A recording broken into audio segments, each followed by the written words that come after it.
All right. Hello, everyone, and welcome back to the Food Entrepreneur Spotlight Series. My name is Andrea. I'm your host, and I help with customer marketing here at Cast Iron. Today, I'm here with Emily of the School Bakery, and I'm so excited for all of you to meet her and hear a little bit about her story. So with that, I'm going to kick it over to Emily to have her tell us a little bit about herself, her business, what she sells, where she's located, all that good stuff. Thanks for having me. My name is Emily Vanlandingham, and I am the founder baker behind the School Bakery in New Orleans, Louisiana. We specialize in classroom celebrations delivered to schools for parents. So essentially, parents can go online to our strictly online bakery, order their kids' classroom celebration cupcakes, and then we bake and deliver directly to the school. Everything is sold by the dozen. We started with cupcakes. We do birthdays. We've ventured into all the seasonal holidays. We follow the school calendar. So far in 1.5 years, we have delivered to 38 schools in our the greater New Orleans metro area, and fed just under 5,000 kids. Well, 4,822 cupcakes to be exact, I believe is the number off the top of my head. So we, are still growing and are very much looking forward to launching in other markets in the next few years. Amazing. That's so exciting. So you kind of mentioned you maybe started in the schools, but is that truly the case? Like, how did you get started? What kind of made you take the plunge into kind of doing this, full time or having your own business? It was actually multiple things that kind of collided at the same time. I had heard about this idea. I had heard, we can edit that out. Yeah, we can. I had this idea when my son was in kindergarten. He's now 11 and in 5th grade. Oh, wow. The tech did not exist. And I knew, as someone that studies our food system and have been in the food industry for over 20 years, that it was only a matter of time. Someone was going to solve this problem. And Cast Iron did it. And I had learned about Cast Iron when I was in the final year of my master's degree program at the Culinary Institute of America. And then I had in the fall of, it was October of 2021, I had already started one startup that was my final project for my master's degree program earlier that year.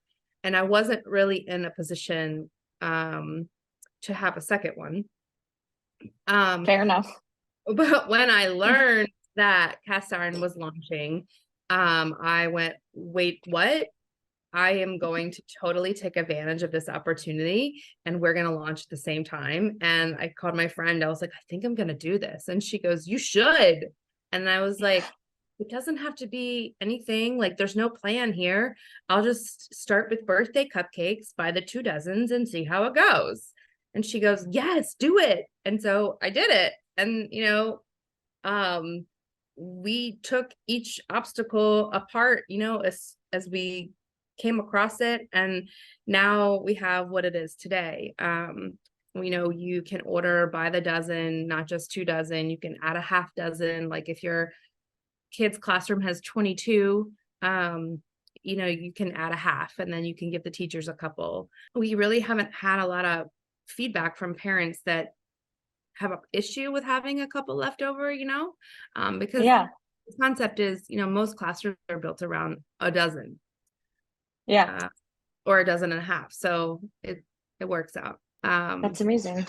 And we just took it day by day. There's really has been no plan whatsoever. But now that we're coming up on our 2nd year anniversary, we call it birthdays here. So every October we have a birthday party. I love that. Well, given the fact that we're an online bakery, we don't get to meet any of our customers, right?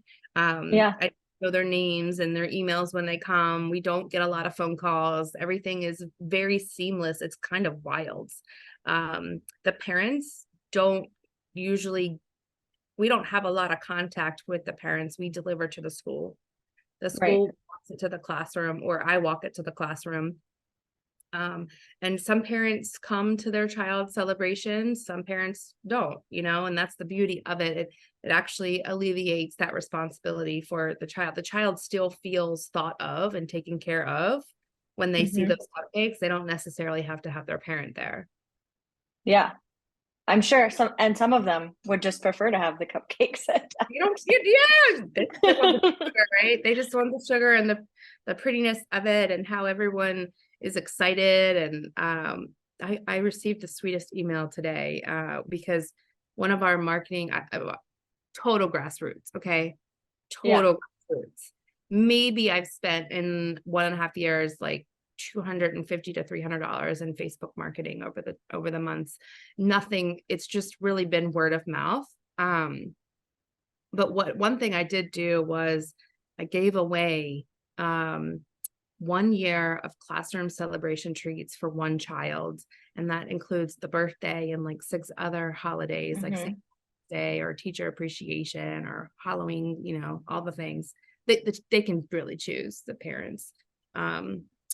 And I gave some auction items away at the school galas, fundraisers for the schools. Yeah. And it's at like $418 as a way for people to feel comfortable, try out the service, because that's really what it is, right? It's a service.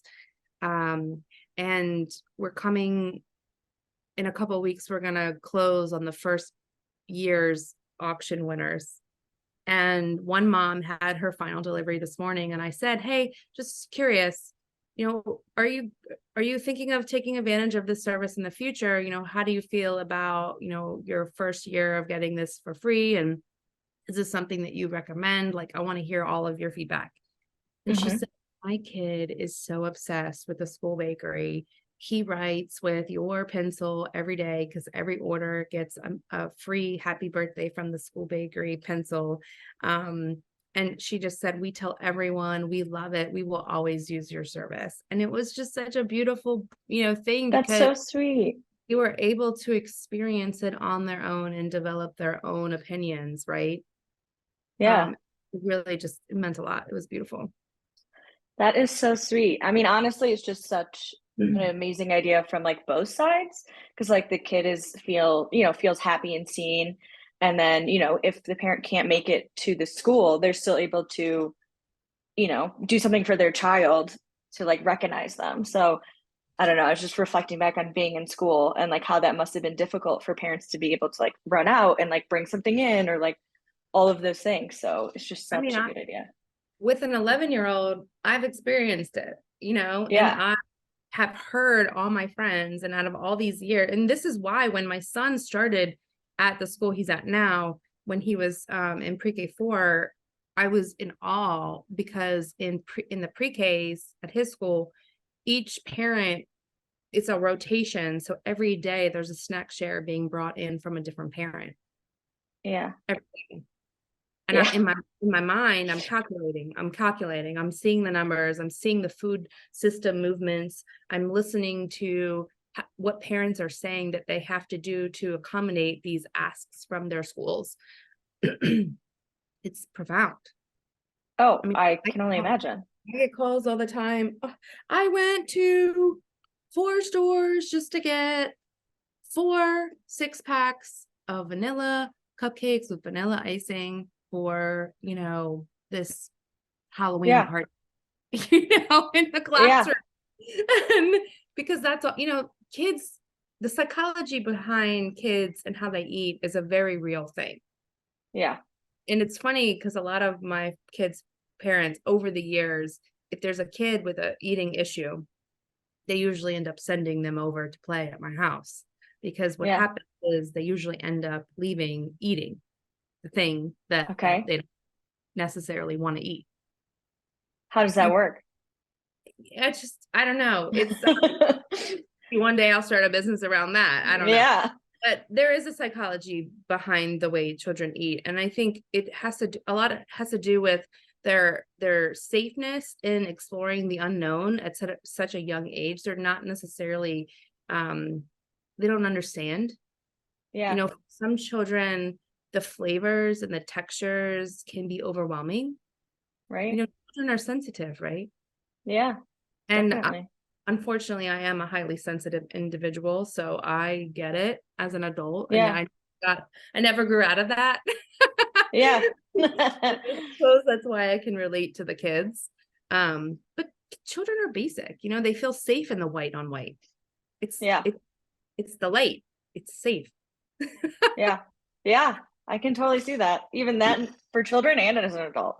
Um, but you mentioned so that it kind of started with like word of mouth, or that's kind of how it grew. But is there anything like looking back over the years, 2 years you mentioned that you've been kind of doing this, um, that like sticks out to you as like what kind of worked? Like how were you able to grow? Just kind of starting with the one school and then expanding, or like how did that go for you? I started with I made the fulfillment options a list of schools. I mean, I printed it out and I just Yeah. entered it all in as an option. I mean, there's definitely been some tweaks to the website that I've heard based on feedback. Like I said, in the beginning, we started with offering 2 dozen and then 3 dozen and then 4 dozen. But then there was some people that were like, well, my daycare class is only 8. Right. So Yeah. then we tweaked the system to allow and start at 6 packs. Um, just this past quarter, I had an epiphany where I've been trying to drive sales on social media more. And I have found that we have to post every day or, at least every couple days. Yeah. And before I would do it at night before I went to bed. I would be like posting the day's orders. Like we take a picture of every order. We take a picture of every label because every label is it has the child's homeroom, the child's name, and the child's school, and then what the product is, and any additional add-ons or dietary specifications for that child's class. And that's what we post every day. So everyone has been along for the ride to see our growth and they have to see it, right, to buy in. Right. um and I was doing it at night and I was like, what's happening here? I'm not really seeing the turnaround. And it was because I think now that I started randomly doing it in the morning. So after deliveries, I sit in my car and I then just post the dailies post, Yeah. or I go home and start the next leg of my day.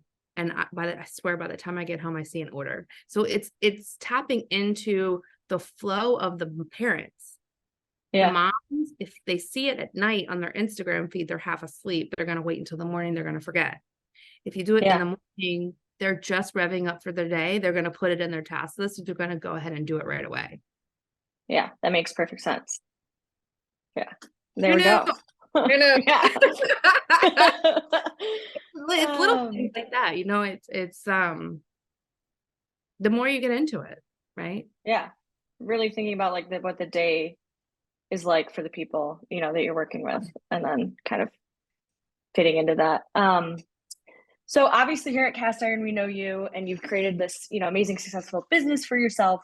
What advice would you give other people that want to start a food business that are just starting out? Be patient with yourself, don't listen to like the negativity. Mm-hmm. Turn it, if you're getting feedback, turn it into a positive. Like people said to me, yes, this idea is pretty great, but how are you going to grow? How are you going to get in front of schools? How are you going to do this? How are you going to do that? And you just have to figure out how to a way to make money in quantity also. Yeah. Like when I study our food system, I this is what I've done for my 20-year career. I have a master's degree in food business. I will be going to get my PhD. The current model for a bakery, I think, needs to evolve. Yeah. I was very intentional in this business in building in the quantity in our product offering. You cannot make money off of selling one $5 cupcake. Yeah. You need the bigger number. Yeah. And like the cookies, the sugar cookies work because it's a quantity. Right. Now how do I fix everyone's bakery? I have no clue. Well, you'll get to that next. Oh no, I don't know. I do have a task. I do have a list of stuff, but I don't know if that's on it. That's really cool though. And congrats on your master's and going to get the PhD. That's just like the full view of it all. It's not happening. My kid made me promise I was going to take some time off, and I have narrowed it down to like 3 or 5 possible topics, but I haven't committed yet. So we have to keep us in the loop. Yeah. Well, that brings us to the end of the longer questions. So at the end, we like to do a lightning round. So we just ask that you give quick answers. So a couple words, sentence, and then we can kind of close everything out if that works for you. The first one is, what are your favorite resources to help you run your business or create new products? My friends, That's a good one. in town, I always look at what everyone else is doing. I look for the things they're not doing. And then I think about creatively, like how I can do something in function. Yeah. Who are other business owners you admire? On Instagram, I love Sweet Josie Bakes. The Bake Fest, is a wonderful resource. There are a lot of conventions. My friend just went, what was the one called? SoFlo. The SoFlo? Yeah, the SoFlo Expo in Miami. It was this weekend. I think, hitting up any of I guess that's a resource, but tapping into any type of group meeting would be, amazing. But I have a lot of friends in this industry over the last 20 something years, and I use them to drive myself, not necessarily my business, but myself, right? It's a friendly competition. Yeah, I love that. What are you most proud of in life or business? Oh my goodness. Myself. That's a deep one. Myself. That's such a good answer.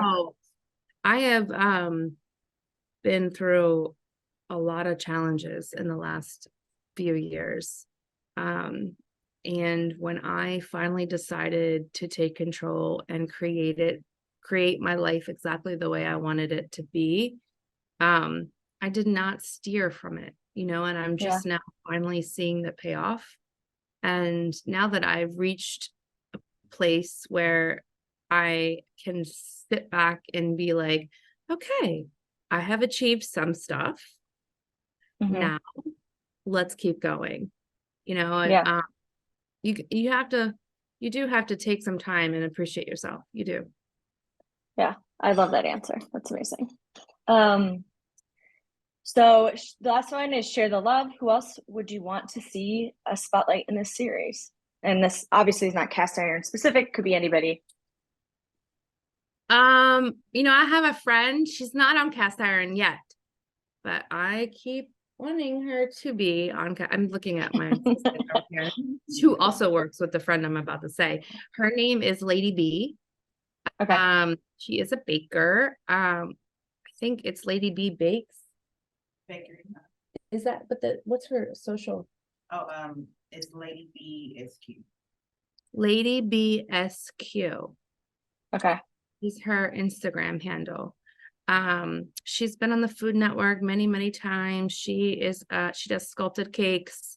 She does all kinds of things. She is so great at making reels and getting herself out there. She has more energy than like 20 people. I don't even know how.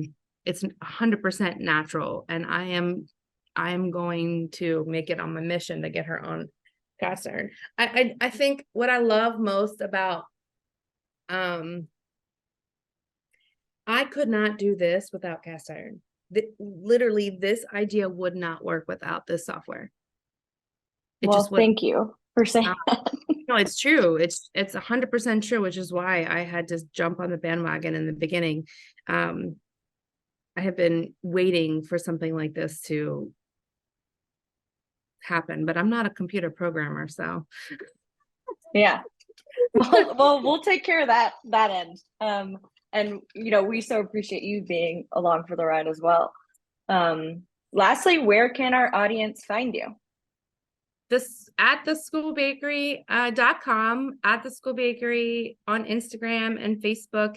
My personal social is at Feed Me Eat Pretty. Love that. And we have a sister business at Farmstead Entertainment, which is another place you can find us.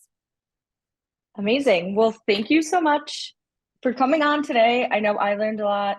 Can't wait to hear more about what you do in the future too. So thank you so much. Thank you. Have a great day.